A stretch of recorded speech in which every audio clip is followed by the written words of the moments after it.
Welcome back to the channel, and today we're going to take a look at the brand new WE Knives Nefaris. This particular one is a nice full-size EDC knife at 8.23 inches long with a 3.46 inch clip point blade of CPM 20CV steel, and my particular version has their nice vapor blast finish on it. And I will say, usually, I don't like this finish, but after doing all the testing I did with it, it didn't smudge like some of the other ones did. And it's a very slick to the touch finish. It doesn't cause any type of drag or anything. It looks nice. Now, would I've rather say a hand rub satin? Yeah, but you can buy that. I think they also offer one of those as well. They also offer, I think, a black wash blade and a Damascus bladed version. Now, these are definitely premium knives with a premium price tag. Like that nice top swedge up there, giving it a nice little added flair, thinning out that tip, which is going to be extremely bulky. And I don't really mind this type of clip point because if you look closely, that tip is in the center of the pivot, making the belly far less aggressive. And it still allows you to be able to get that tip down into things to do drag cuts with it. However, unlike a drop point with the same tip placement, clip point's going to have a much thinner tip. Now, it's not super dainty or anything. You do have some meat there, but you're definitely going to want to be careful. If you had to poke into a bag of potato chips and there's a very hard potato chip on the other side, you need to be careful. This is more... It's definitely not suited for any tough task. Do have a row of jimping up top that does offer a good bit of traction. However, I think they could have extended it almost all the way to the end of this point where that clip goes down. Not something I really care about, but for those who do. You do have a full forward finger choil that should fit just about everybody's finger nicely, and that's what I used the majority of the time doing the testing because it just feels nice and comfortable. You can get right up on that edge. When you choke back here, you're very far from that edge, so you're going to end up having materials get caught up in the choil area. So choke up spot, very comfortable, and that's where I found myself pretty much the entirety of my testing. That forward finger choil also acts as a sharpening choil, giving you tons of sharpening life before it'll start to widen up. I think you can get all the way to right here before it'll start widening up in the back. This knife comes with a high flat grind that comes down to around 17 to 18 thousandths behind the edge, so it should perform really well. Let's find out.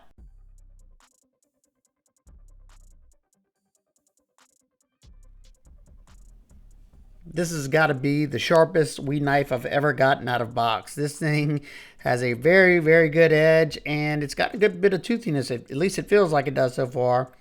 Right away, I'm noticing that forward finger choil is a must pretty much for me, because if not, that cardboard's going to get hung up in there, and you're pretty darn far away from the edge. Not to mention the handle, there's not a lot of room if you do choke back. So I think it's geared toward that forward finger choil, you choking up to it, so that way you're right up to the edge. You can be really controlled and deliberate with your cuts. Now we're test these ergos, and I'm having to use very light pressure to get curls, because it wants to bite, and it wants to bite into it fast and deep. So it definitely is going to require some finesse unless you want to take large chunks out of whatever you're cutting. But yeah, once again, locked in that forward choil area. The handle scales are wide enough to fill out the hand nicely, and all the extra softening they've done on these edges have made this handle very comfortable for me. I could have done this for a long time without fatiguing my wrists and forearms, and without creating a hot spot anywhere. The clip stayed out of the way of my palm. Excellent. No problems whatsoever in the ergos department. Now this is where I really noticed how much bite there is to the edge, and it is biting very fast, and near that tip area it's nice and thin, so it's not requiring a whole lot of downward force to cut the rope. It is sped up, but boy is it going through it very fast, and it's not letting up in the least. There's nothing better whenever I'm testing these knives when the knife has a good edge. And that hasn't always been the case for some of the wee knives I've gotten. And just like some of the Civivis, they need to take a note in Sincut's book, because every one of them that I get is stupid sharp. But yeah, we end up getting 95 cuts through here before I run out of this piece of rope. And it still feels like it's wicked sharp. We will test that out in just a second. But being that this has a low tip clip point, we should still be able to get that tip into things if we're like doing dry cuts like this, just like you see in here. And boy, it's like a little scalpel, no problem whatsoever. And being that you do have the belly from the clip point, cutting on these flat cutting surfaces, a breeze, and just watch there, it's passing through this material so fast. Absolute joy to test this knife, and the edge hasn't slowed down in the least. We'll test it once we're done with all this, but still has bite doing the 10-ounce denim. And yeah, couldn't be happier with the way this one performed.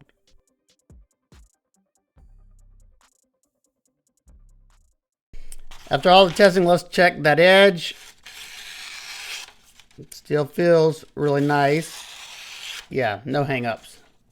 Now let's take a look at the deployment and the action of this knife. It really shines in this department. You have a very minimal flipper tab right here with jimping. And I usually don't like minimal flipper tabs. However, this one catches the finger nicely. And being that it's a good bit in front of that pivot, you're going to have tons of momentum. It's going to get to right there before the blade has to take over. So you're going to get a very crisp break. The detent's dialed in perfectly. And with those ceramic ball bearings in the pivot, makes it very, very smooth and very snappy. You can also use that blade hold to reverse flick if you like. You can thumb flick it.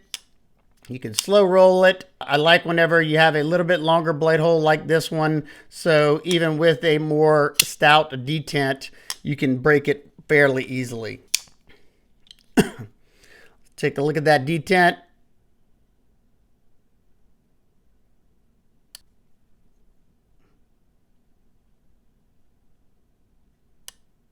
Nice positive detent. It's not going anywhere. Let's take a look at the handle area. This particular one is a titanium frame lock. Mine has the aluminum foiled carbon fiber inlay in it. You got some beautiful milling on the chamfers on both sides here and here. Very, very nice. You got a nice little chamfer here and around there. So there's no sharp spots where you don't want them to be. And those deep chamfers kind of give you that feeling of contoured scales. I do wish, though, that they would have put this inlay on the backside. However, they didn't. And what they did is you still have that nice micro milling on the chamfers on the sides. And then they added the 3 little holes with polished chamfers in the middle. Your hardware is Torx T8 throughout, everywhere, even the lock bar insert. All your hardware is countersunk. The pivot is a little bit raised, not something I really care about. And I will say that this inlay is super tight fitment, no gaps at all. The carbon fiber has no voids that I can see. Very, very nicely done. You have a milled titanium backspacer that just comes up about 1/4 of the way of the scales. Hidden lanyard pin back here. Love that they didn't put an extra hole in the scales. They have the milled out section for this inlay to help bring down the weight some. And you also have some pocketing to reduce weight on the lock side, as you can see there. Bringing the weight to 127.4 grams or 4.493 ounces. And there's your balance point. And let's take a look at the lockup. Mine's sitting, it's kind of hard to show you because it goes behind that flipper tab. It's sitting, I'd say, at around 30% or so.